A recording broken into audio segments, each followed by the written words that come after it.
In this video, we will start learning about modules and other parts of the module system in Rust. To better understand how modules work, we're going to start off by creating a mini project that uses them. This project will simulate a bank that allows you to create an account, deposit money, withdraw money, and announce important messages to your customers. And to get started, we're going to create our very first module. So inside the source, we're going to create a new file called bank.rs. Then we're going to create a directory for the submodules of bank. And we're going to call this bank. And it doesn't have to exactly match the name of bank.rs, but I recommend that you do this because it becomes far more complicated to link these two together if you name it something else. But we will cover that in a future lesson. For now, just make sure both of these have the exact same name, so that bank.rs knows that it can find more functionality inside bank. Inside here, we're going to create two files, one called accounts.rs and another one called transactions.rs.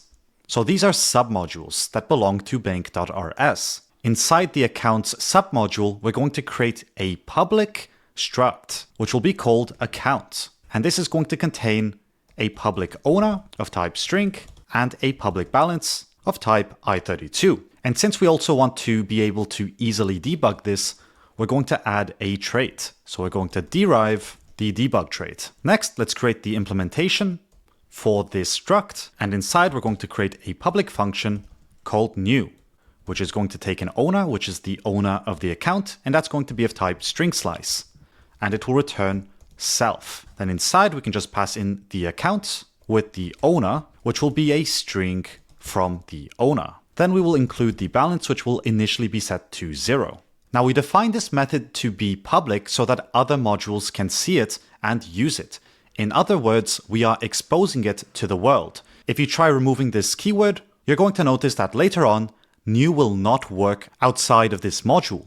But I'll show you that in just a moment. Because next we want to go to transactions. And inside here, we want to import the functionality from accounts, since we want to use that inside here. And to do that, we need to use the use keyword followed by crate. And the crate part specifies that this is an absolute path, which means you can include it in basically any file and it will work the same way. So use crate, bank, accounts, and we want to use the account part. And since we're focusing more on the module aspect of the language, I'm just going to paste in the code. There's no point in writing all of this out, but I will explain what it does. So once again, we created some public functions that we want to expose to the world, something that we want to be public throughout the program. And these two functions are deposit and withdraw.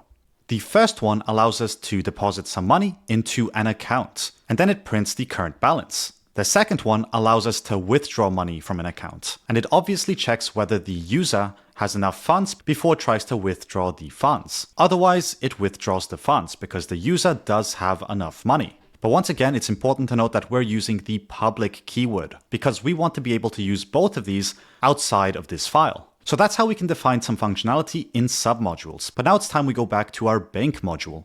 And here you can declare what submodules and functionality you want to be public to the program. Since we created a directory called bank, it will default to looking inside here for the submodules that we just created. And this is all because we named our module bank.rs. So once again, it's not a coincidence that this directory is called bank. I did it on purpose because it links these two together quite nicely. But inside here, we need to type in public module accounts and public module transactions. And this includes the functionality that we created in the submodules into the bank module so that we can use it in main.rs. And you're not required to create submodules. You could have created all the functionality directly in bank.rs, but I wanted to show you that in case you want to further split the functionality, you could do that with submodules.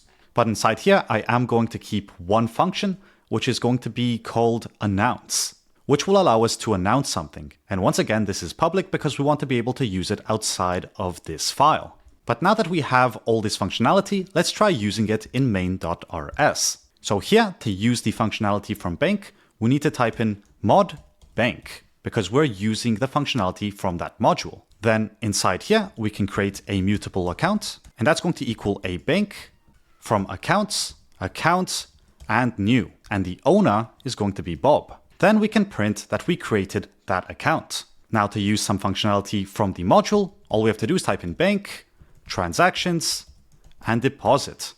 And inside here, we can pass in the account, which is just called account, so we will leave it at that. And we will deposit 150 currency. We can pretend that these are euros.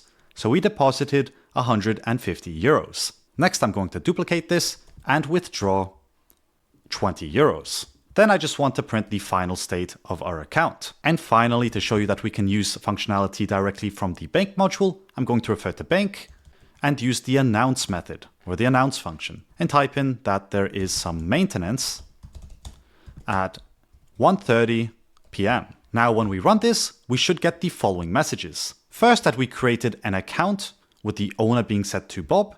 Then that we deposited $150. I guess the currency was in dollars after all. Then Bob withdrew 20 and the new balance is now 130. And the final state of our account for today is that Bob is still the owner and the balance is now 130. Then we also had a bank announcement that there was going to be some maintenance at 1:30 p.m. But now let's go back to the module, and this time I'm going to remove the public part, so you can see what happens when I do that.